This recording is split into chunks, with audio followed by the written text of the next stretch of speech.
ଅଗ୍ନିଶମ ବାହିନୀର ଗାଡ଼ି ଦୁର୍ଘଟଣାଗ୍ରସ୍ତ ଜଣେ ଗୁରୁତର। ଅଗ୍ନିଶମ ବାହିନୀର ଗାଡ଼ି ଦୁର୍ଘଟଣାଗ୍ରସ୍ତ ଜଣେ ଗୁରୁତର ଆହତ।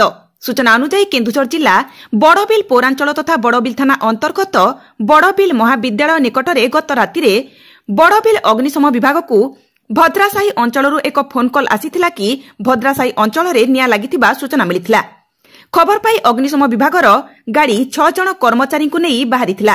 ହେଲେ ବଡ଼ବିଲ ମହାବିଦ୍ୟାଳୟ ନିକଟରେ ଏକ ଅଜଣା ଗାଡ଼ି ଅଗ୍ନିଶମ ବାହିନୀର ଗାଡ଼ିକୁ ଧକ୍କା ଦେଇ ସେଠାରୁ ଫେରାର ହୋଇଯାଇଥିଲା। ଏହି ଦୁର୍ଘଟଣାରେ ଅଗ୍ନିଶମ ବାହିନୀର ଗାଡ଼ିଟି ବହୁ ମାତ୍ରାରେ କ୍ଷତିଗ୍ରସ୍ତ ହୋଇଥିବା ବେଳେ ସେଥିରେ ଥିବା 5 ଜଣ ସାମାନ୍ୟ ଆହତ ହୋଇଥିବା ବେଳେ ଜଣେ ଗୁରୁତର ଆହତ ହୋଇଥିବା ନେଇ ସୂଚନା।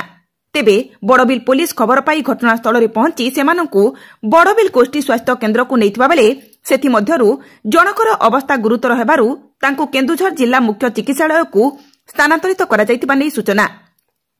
ତେବେ ବଡ଼ବିଲ ପୋଲିସ ଦୁର୍ଘଟଣାଗ୍ରସ୍ତ ଅଗ୍ନିଶମ ବାହିନୀର ଗାଡ଼ିକୁ ଜବତ କରିବା ସହ ଘଟଣା ସମ୍ପର୍କରେ ଅଧିକ ତଦନ୍ତ ଚଳାଇଥିବା ନେଇ ସୂଚନା। କେନ୍ଦୁଝର ଜିଲ୍ଲାରୁ ସରୋଜ କୁମାର ମହାପାତ୍ରଙ୍କ ରିପୋର୍ଟ।